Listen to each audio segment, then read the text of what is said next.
So what I'm going to do today is I want to talk about what the heck this course is. What is microeconomics? What are you going to be learning in this course? And just sort of set us up for the semester. OK, so basically, microeconomics is all about scarcity. It's all about how individuals and firms make decisions given that we live in a world of scarcity. Scarcity is key because basically what we're going to learn about this semester in various shapes and forms is a lot of different types of constrained optimization.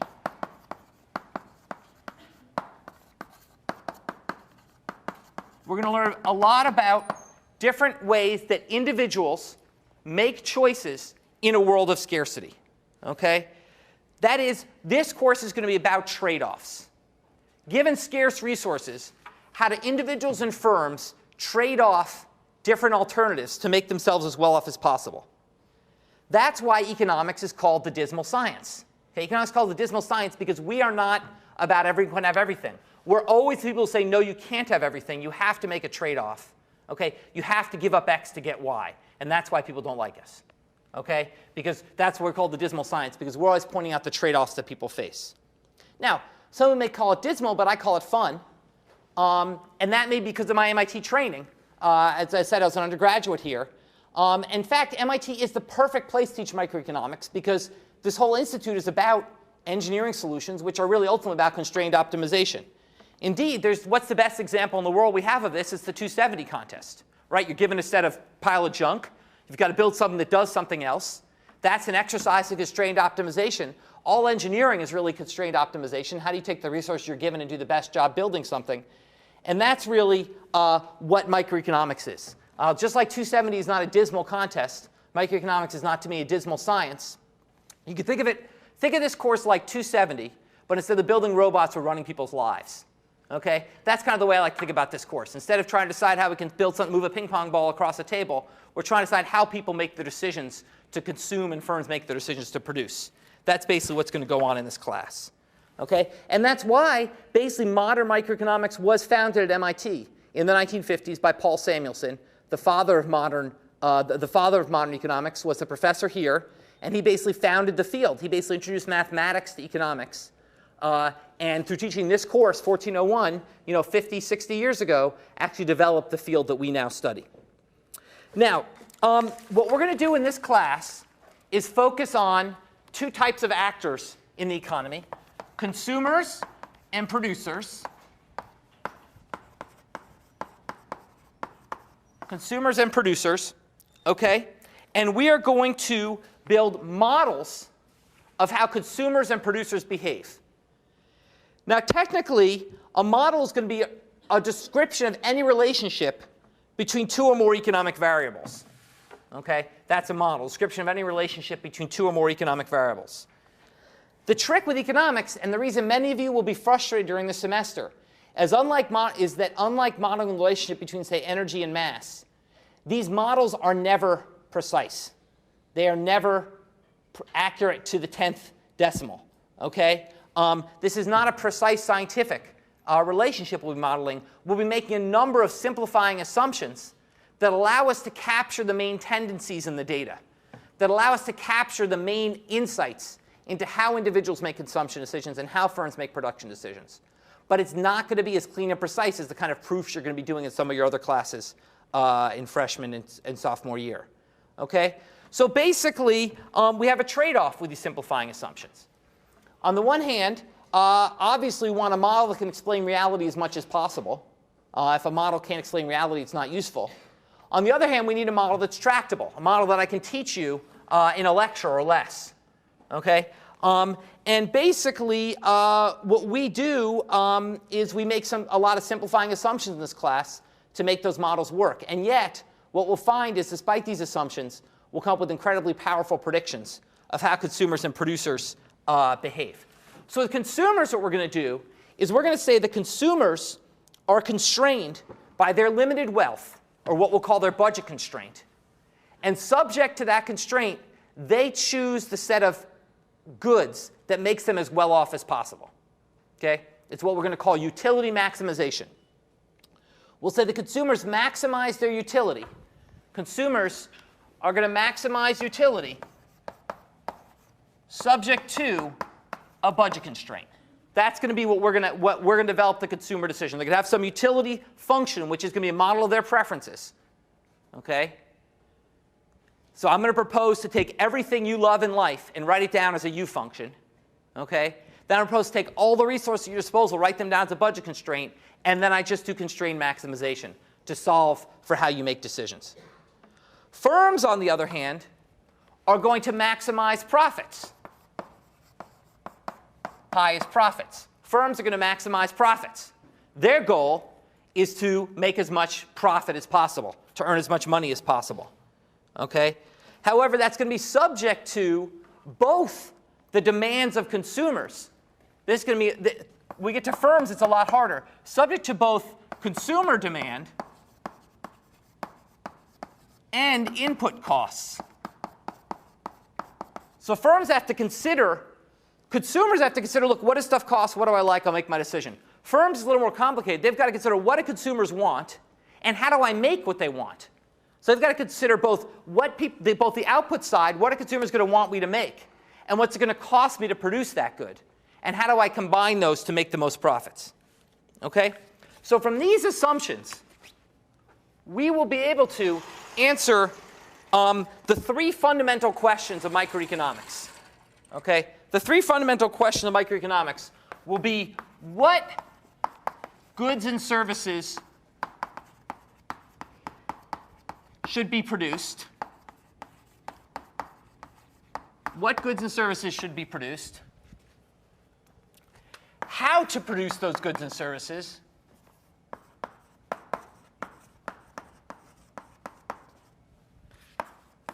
and who gets the goods and services.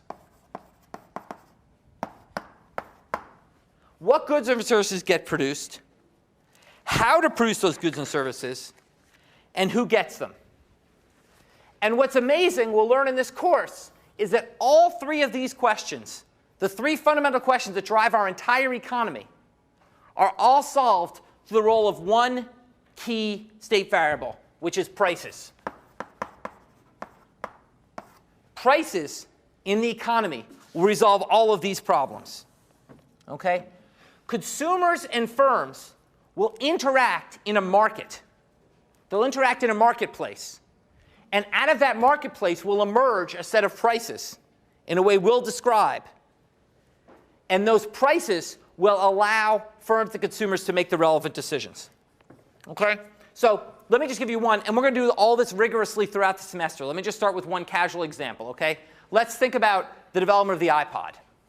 Okay? Let's cast our minds way back, way back to the development of the iPod.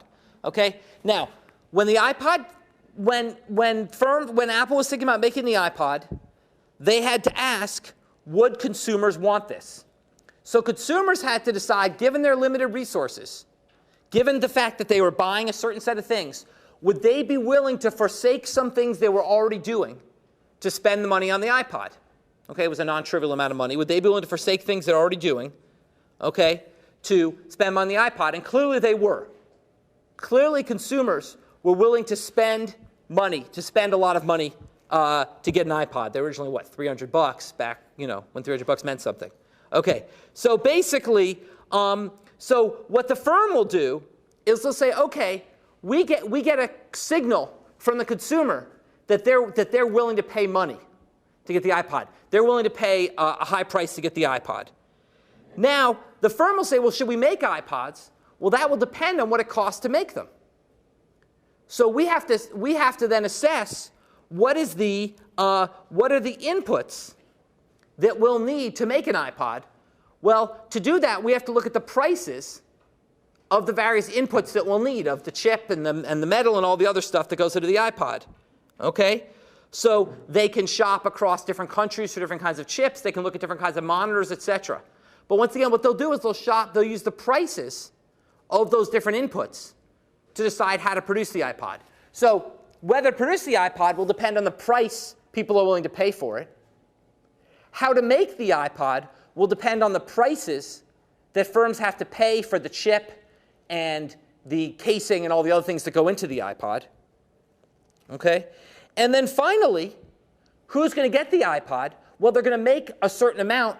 What decide who gets them? Well, the person who gets them is the people who are willing to pay the price that Apple decides to charge.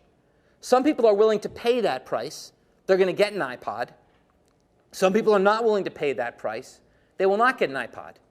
So the price in the market will ultimately decide who gets the iPod as well. Okay? So basically, prices will determine what gets produced, how it's produced, and who gets the goods that are produced. Okay?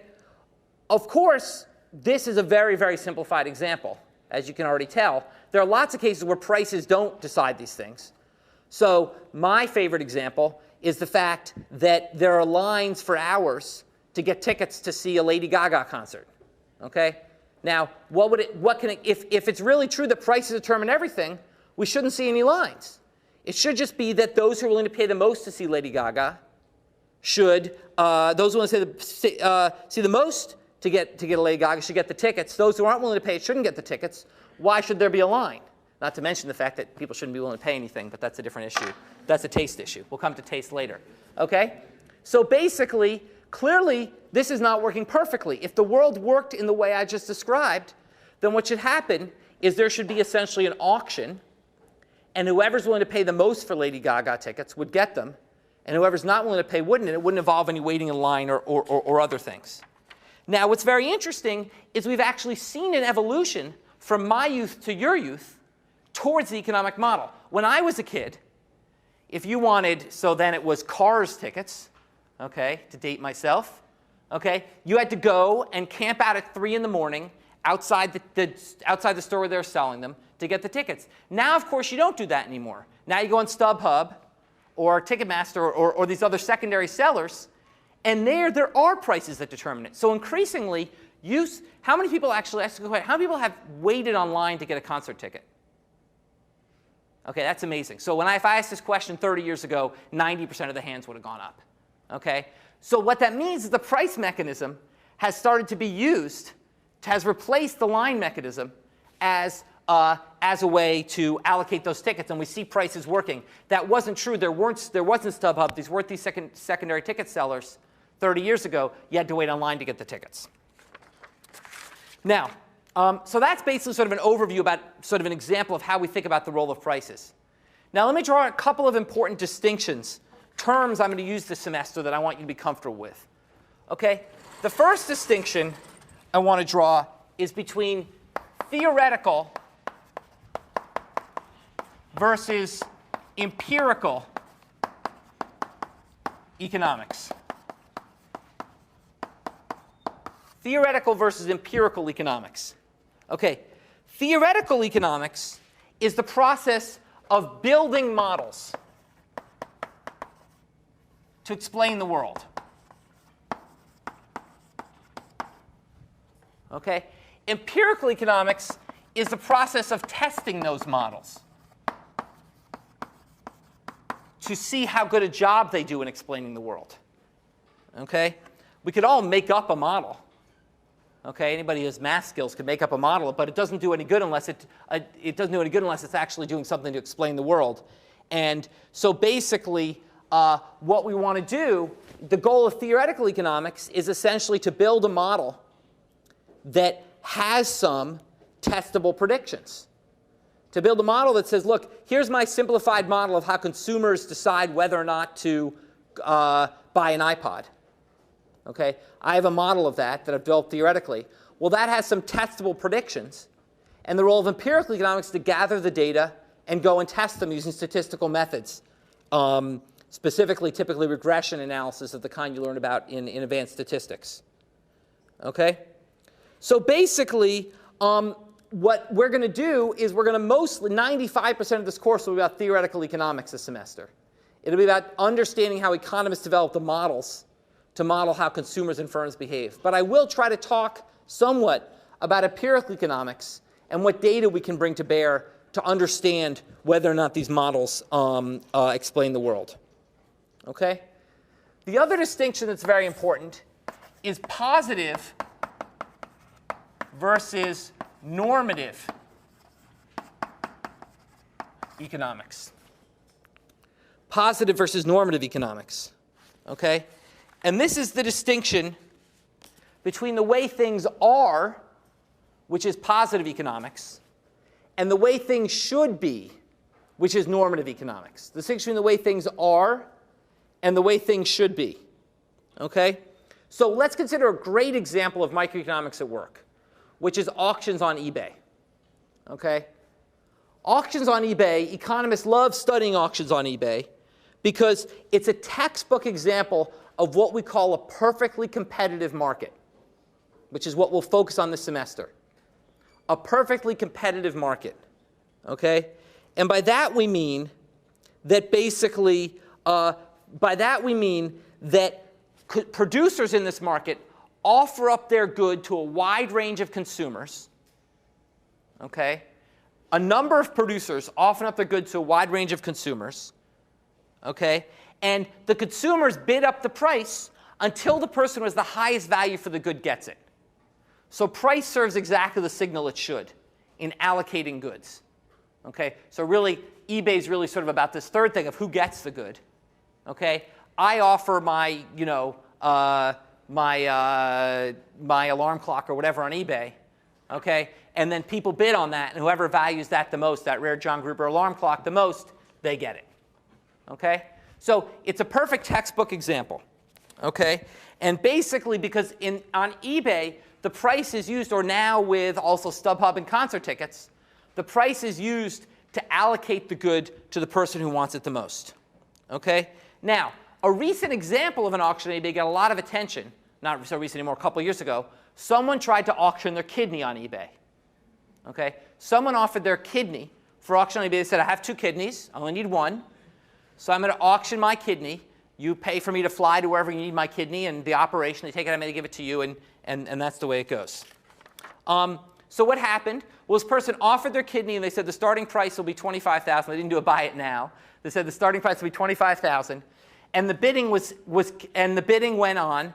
The price got to $5 million before eBay shut it down. eBay shut the auction down, and eBay said, no, in fact, you can't do this. Now, there's 2 questions here. The first is, why did the price of the kidney go so high?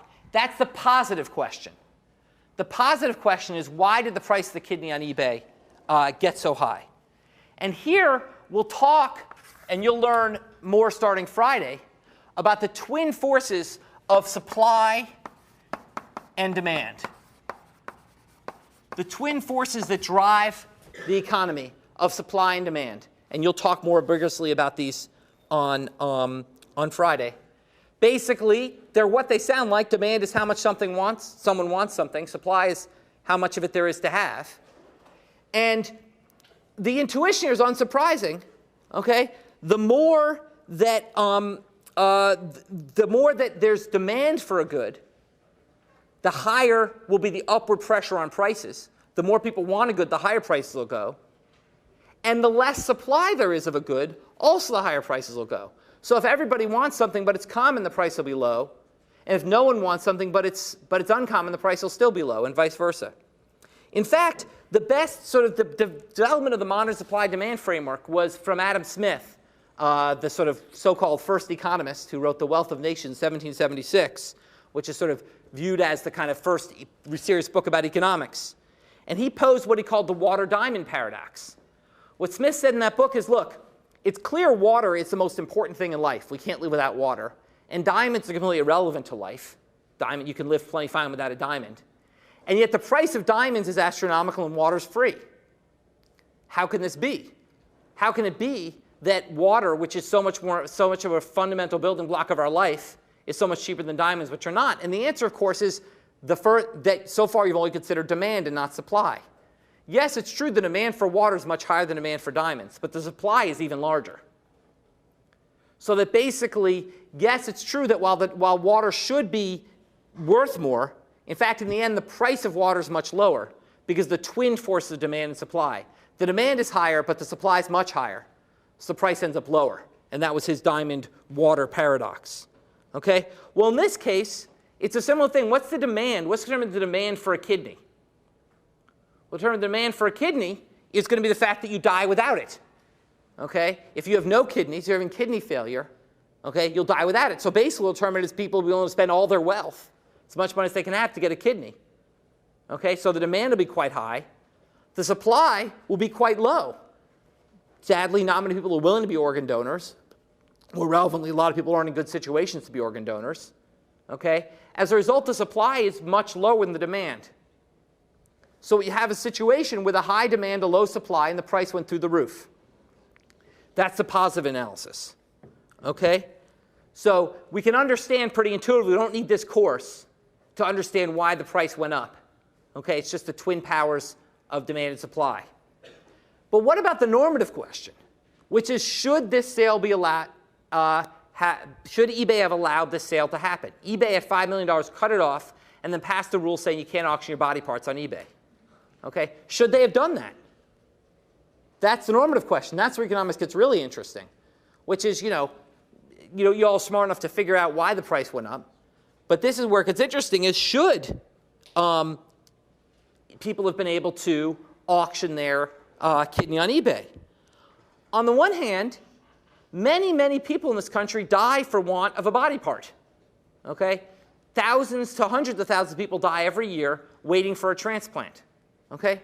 If someone's incredibly rich and they want a body part, which to me is surplus, because I have 2 kidneys, why shouldn't they be allowed to buy it from me? Okay? I'm better off because they can pay me a ton of money. Okay? They're better off because they live. So we've just described a transaction that makes both parties better off. Why shouldn't that be allowed to happen? So you tell me. Does anyone argue, does everyone think eBay was wrong? Yeah, go ahead.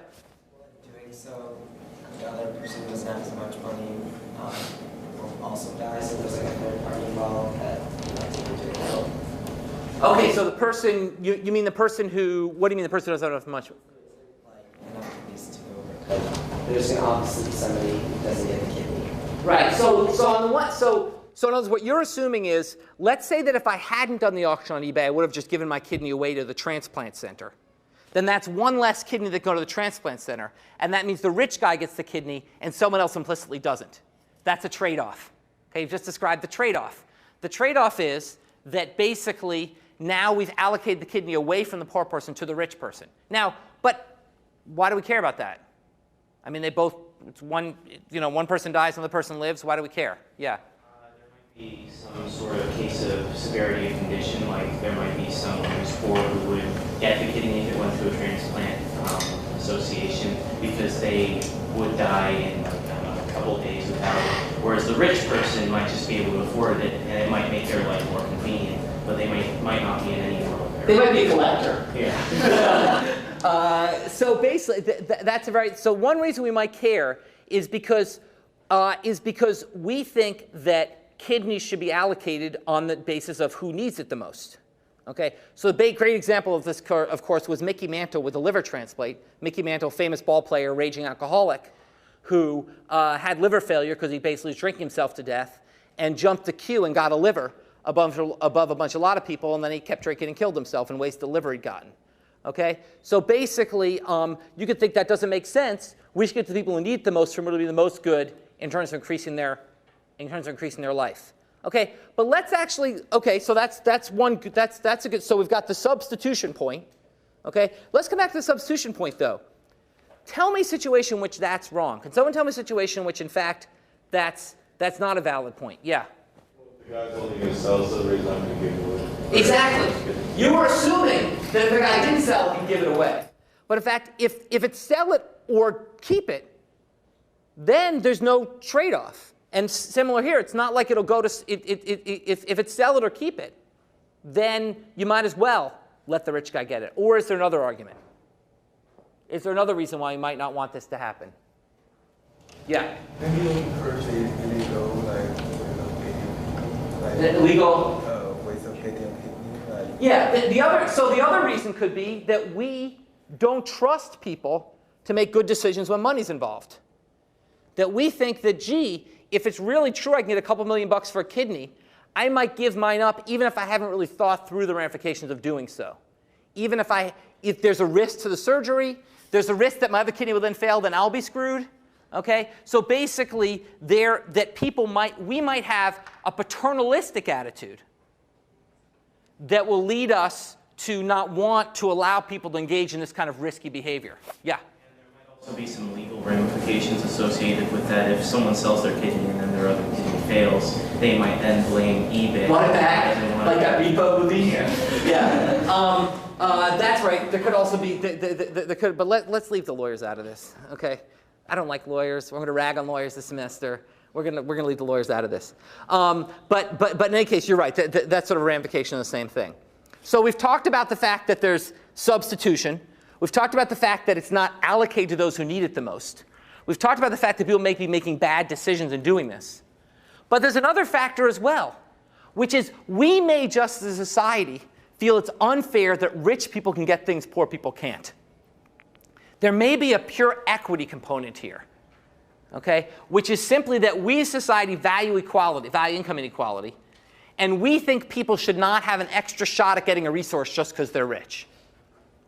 Now, that is a very deep and hard concept and we'll spend a couple lectures talking about equity towards the end of the semester. By and large, we won't consider it, okay?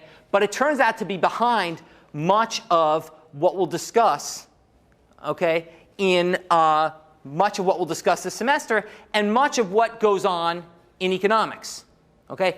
Just take a look at the debate that's going on right now in terms of President Obama trying to decide whether or not to extend tax cuts to wealthy individuals in the US. Okay? Some people argue that allowing those tax cuts would promote the economy. Okay? But others argue it's unfair for rich people to get tax breaks.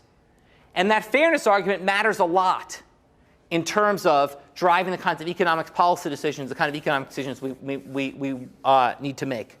So this semester, we're going to focus a lot on efficiency and optimization and how to get resources from the right to the right place. But you have to remember behind a lot of this is deep normative issues about what should be happening, how should an economy function, and in particular, how should we think about these kind of equity issues that are so important. Okay. The last thing I want to talk about is I want to talk about why micro is not just an abstract concept for things like, you might say, oh, this is all pretty funny, and it's like, selling kidneys on eBay and tax cuts for the rich, and why do I care? Okay? Well, you care because literally every decision you make is made through the kind of framework we're going to think about this semester. Okay? Now, different decisions may follow our models more closely and less closely. But there is not an economic decision. Okay? There's not a decision that people have made the economists haven't tried to model. From whether to produce iPods to how many times to have sex each week. Okay? These are all things economists have tried to model with varying degrees of success. Okay? And these are because economists think that these all come from the same decision theoretic framework that we can discuss. Let's talk about a simple example from this course. Your decision of whether or not to buy the textbook. There's a textbook, and what's it cost? $140? What's it cost? Anyone know? No, Claudia? Amazon says 180. What? Amazon says 180, but it's available for 130. 130, fine. So $130 for Professor Perloff out at Berkeley. He doesn't get it all. I wrote a textbook too. He gets a small share of it. Okay, so you have to decide. Now, has anyone bought a used version of the fourth edition? Well, he's the fifth edition now. Has anyone bought a used version of the fourth edition? Does anyone know what the used price is? You can be honest. I don't care. I know some people sell it for like 85 or so. So 85. So you've got to decide. So let's say you can buy the previous edition, the fourth edition for 85, or the current edition for 130. Okay? You've got to make that decision. Okay? How do you make that decision? Well, you may think, gee, I just make the decision. It's not really about microeconomics, but it is. We're going to model how you think about a decision like that. Well, how do you think about a decision like that? Well, the first thing you consider is your preferences. How much are you willing to take a chance that there's new stuff in the fifth edition that you need to know? Okay? If the fifth edition was identical to the fourth edition, then you'd be an idiot to not just buy the used fourth edition. But it's not. Textbook writers are smart. They update their book. Okay? So basically, the fifth edition is updated. There's new things in it. So you have to ask yourself, what are the odds that I need some of the new information in the 5th edition relative to the 4th edition. And in thinking about that, you're going to think about your preferences. In particular, are you very risk averse? Are you afraid to take a chance? Or are you risk loving? Are you willing to take a chance? Okay? That's one side of the equation. If you're someone who says, you know, I will not take a chance in life, I just have to make sure I learn the most possible from this course, then you're going to want that new edition. If you're someone who says, you know what, screw it, I'll figure it out later, I'm going to the lectures, I don't care, okay, then you might not want it that much. So that's the first factor. It's going to be your preferences, in particular how much you're willing to take a risk that you need this 5th edition. The second factor is going to be your constraint, how much money you have. Okay, the more money you have, the more you're willing, or more relevant perhaps your parents have, the more willing you are to go ahead and buy that new edition. The less money you have, the less willing you are. Okay? So basically, it's going to depend on whether you're paying or your parents are paying, in which case, what the hell, you might as well buy the 5th edition. Okay? And then finally, you're going to take these preferences and this constraint, your preferences and your resources, and go to the market and look at what does the market tell me the difference is. So you're going to say, here's how much I kind of care about 5th versus 4th edition. Here's the resources I have. Now I'll go to the market and say, aha, there's a $55 difference, a $45 difference between these two editions. So now I will solve that constrained optimization problem. And I will decide whether I want to get that book. You might be thinking to yourself, this is stupid. I never think about it that way. But the key point is you don't have to think about it exactly that way. There's a famous example in economics of what's called the as-if principle. I don't know if kids still say this, as if. So it's the as-if principle. Okay? And basically it's from Milton Friedman, a famous economist from Chicago, who said, look, when you're playing pool, technically you could compute the optimal angles of which to shoot the ball every single time to get the appropriate bounce and get the balls in. You could do the mathematics and compute it. But professional pool players are not in this class with you, let me say that. Okay? They're not guys who are able to do that computation. They just know how to hit the ball to get the same outcome they would get if they mathematically solved for the optimal trajectory to hit the ball. Okay? They behave as if they've solved the constrained optimization problem. And your decision, when you buy this book, you may not think it through the very framework that I just laid out very heuristically and will lay out more rigorously this semester. But you're going to behave as if you do, because those facts are going to be in your mind. You're going to be thinking about it when you make that decision. So while you may feel the models we learn in this course are rather abstract and don't really explain how you behave on an everyday basis, you're going to behave as if those models are really applying to you. And if you think about, over the next few days, think about the decisions you make. From should I bring an umbrella today, it looks like rain. Well, on the one hand, I might lose it. It's a pain to carry. On the other hand, how much do I care about getting wet? That's a constrained optimization decision. To should I have an extra drink at a party Friday night? On the one hand, I might, that could have some pros and cons. Okay? These are all decisions, constrained optimization decisions you're going to make. They're going to affect your life. And we'll learn this semester about how you make them and how we model, how economists can use what we learn about that to understand the function of the economy. Okay? So I'm going to stop there. One other announcement. There will in general be handouts every lecture. I'm not going to do PowerPoint, I'm going to do handouts. So when you come in every lecture, please look at the back banister. They'll typically, not today, but typically there'll be handouts that you'll need to follow along with in class. So remember, go to section on Friday. First problem set will be posted on Friday, and it will be due in section the Friday after. And I'll see you all back here on Monday, next Monday.